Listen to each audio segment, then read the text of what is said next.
A story always begins before, well, it's ever reported. It usually happens in a back room. There's usually something going on, and there's usually a series of questions that resemble a negotiation, a strategy to reach a particular goal. When it comes to the Disney company, they do this in a rather Machiavellian way.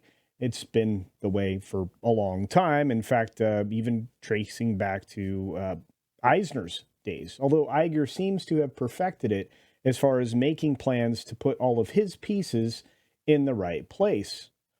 Or maybe it's not even him. Maybe it's the companies that control the Disney company. I know it's certainly not the stockholders based on most recent proxy fight, but if you look at who's controlling the chess pieces, you start to see a pattern form. And so, as of yesterday, Disney had a situation with their CTOs, their chief technology officer, or at least the one that most people were familiar with. Hang on, because this story goes back to, well, the proxy fight in a conversation around Blackwell's capital for some reason. In fact, let's start off here with Fast Company asking the question back in February, does Disney need a CTO? And before we continue, just a quick reminder that yes, I do have my own merch store. It's what makes it so that I can keep doing this for all of you. So check out the amazing merch down here at beachpunk.us. And if you can't find it, there's actually a link down in the description below. The selection's always changing, and it's pretty awesome. Anyway, let's move back into the story itself, which is here. Does Disney need a CTO? And it inspired the thumbnail down below, Dismal Disney C-Suite Shakeup. And we're going to talk about what I think is going to happen. So Fast Company put out this article. An activist investor wants Disney to shake up its C-suite. Well, as I mentioned before, that was Blackwell's capital. So you see that, there is a focus on something other than Iger, at least by Blackwell's anyway. But they were focusing on Disney's lack of a singular chief technology officer. Well, Blackwell's capital, which only had about $15 million in at the time, wanted to push Disney to create a singular CTO position that oversees all tech and innovation at the company, arguing that without someone singular in the role, the company would never be valued as high as a technology firm. Because Disney, for whatever reason, and this has been a point of conversation for many of my contemporaries lately, it seems to want to be a tech company and not an entertainment one any longer. They seem to want to dive into format over content production. And boy, has it been showing in their performance of late. But right now, Disney essentially has two CTOs on staff, and this is true until, yesterday. Aaron LaBerge is president and CTO of Disney Entertainment and ESPN. He has a sports background, so that makes a lot of sense. And it's going to make a lot of sense why things shook out the way that they did.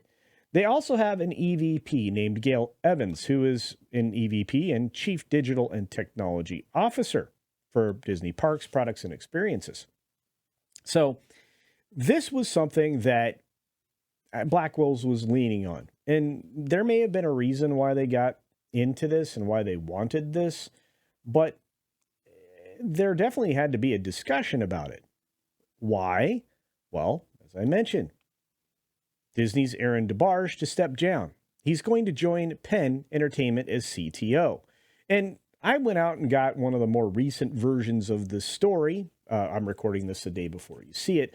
But this is from Reuters, and they're kind of telling the truth about what happened. He went to Penn Entertainment, Disney's betting partner. That's right. Disney got into sports betting because Dismal Disney has strayed very far away from, their origins. The family company, all about Americana. Well, right now, they pretty much hate Americans, the American way of life, and pretty much everything that they stood for, including the founder. But hey, let's get into sports betting. Families. And so they did.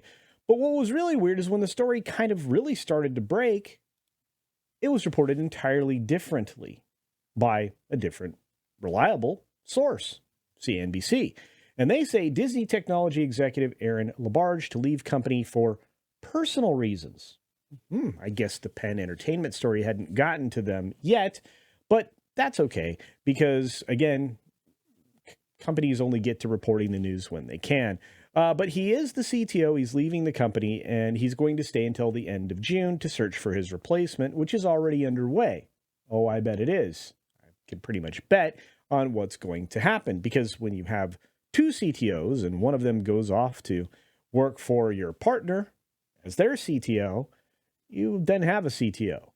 And I think it's going to be Gail Evans, which we'll get to in just a moment. But Penn Entertainment went on a press tour of its own. Well, I'm just putting out press release. This isn't really a press tour, but here you go. Penn Entertainment names Aaron LaBarge Chief Technology Officer.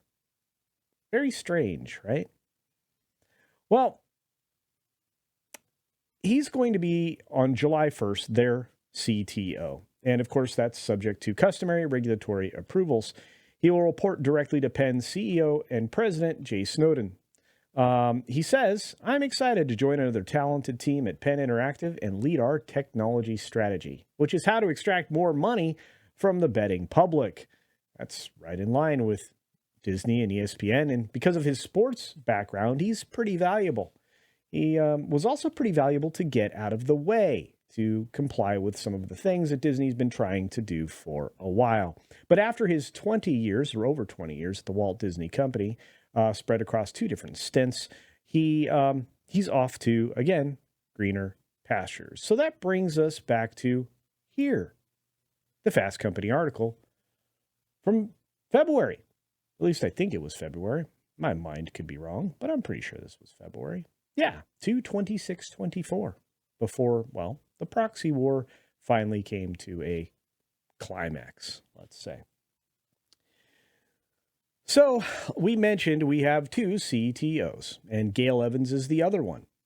So I truly appreciate that Disney will hire from within.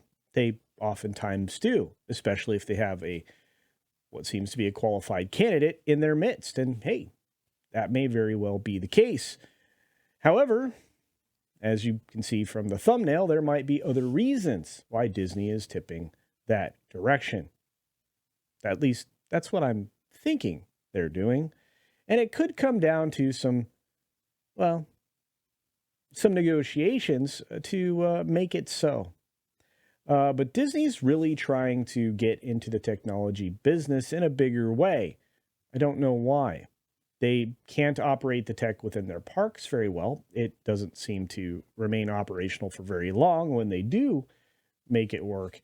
And at this point in time, even after the next gen project that brought us My Magic Minus and all the other accoutrements that really do hinder your vacation and your stay at Walt Disney World, to the tune of, over $1 billion, which it wasn't supposed to cost. Thank you, Tom Staggs. You end up with cobbled together legacy systems working hand in hand with both Apple and Windows technology. And that's just never a recipe for success. Disney never gets on board with the things that it needs to do, or it doesn't leave things alone when it has working systems to begin with. So was Blackwell's right to say, hey, you need a singular point of contact? Maybe. But I think the decision was already made going into the partnership with Penn Entertainment, or at least it had been discussed. So we have another shakeup at Disney, Dismal Disney, in the C-suite. Will there be more? Likely. I mean, look at what happened to Christine McCarthy, and look at what happened to the communications person.